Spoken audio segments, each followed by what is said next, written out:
అక్షింతల స్వాగత శోభయాత్రను ప్రారంభించిన బిర్లా ఐలయ్య. యాదాద్రి పట్టణ కేంద్రంలో అయోధ్య శ్రీరామ అక్షంతల స్వాగత శోభయాత్రను ప్రభుత్వ విప్ ఆలేరు నియోజకవర్గ ఎమ్మెల్యే బిర్లా ఐలయ్య కొబ్బరికాయ కొట్టి జెండా ఊపి శోభయాత్రను ప్రారంభించారు. ఈ కార్యక్రమంలో కాంగ్రెస్ పార్టీ నాయకులు, హిందూ బంధువులు తదితరులు పాల్గొన్నారు.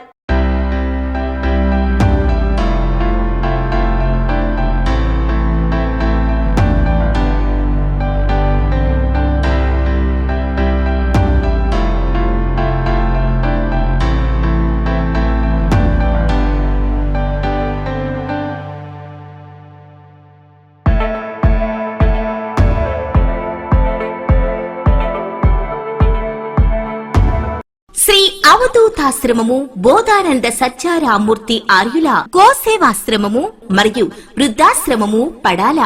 ఆశ్రమములో గోసేవ, గోవుల దానము స్వీకరించుట, మీ నవగ్రహ దోషములు పోవుటకు గోపూజ చేయబడును. మూలికా వైద్యము, గోపంచగవ్య వైద్యము చేయబడును. యంత్రములు, తావీదులు ఇవ్వబడును. శాంతి హోమములు చేయబడును. మీ ఆత్మీయుల పుట్టినరోజు, పెళ్లి రోజు మరియు వర్ధంతి వంటి ముఖ్యమైన దినములలో గోసేవ లేదా అన్నదానం చేయదలిచిన వారు సంప్రదించండి. మా వృద్ధాశ్రమంలో ఖాళీలు కలవు. చేరదలిచిన వారు సంప్రదించండి. శ్రీ శ్రీ శ్రీ స్వామి బోధానందగిరి శ్రీ అవధూతాశ్రమము, అయ్యప్ప స్వామి గుడి దగ్గర, పడాల, తాడేపల్లిగూడెం 2. Cell numbers 7981356374, 96180341138.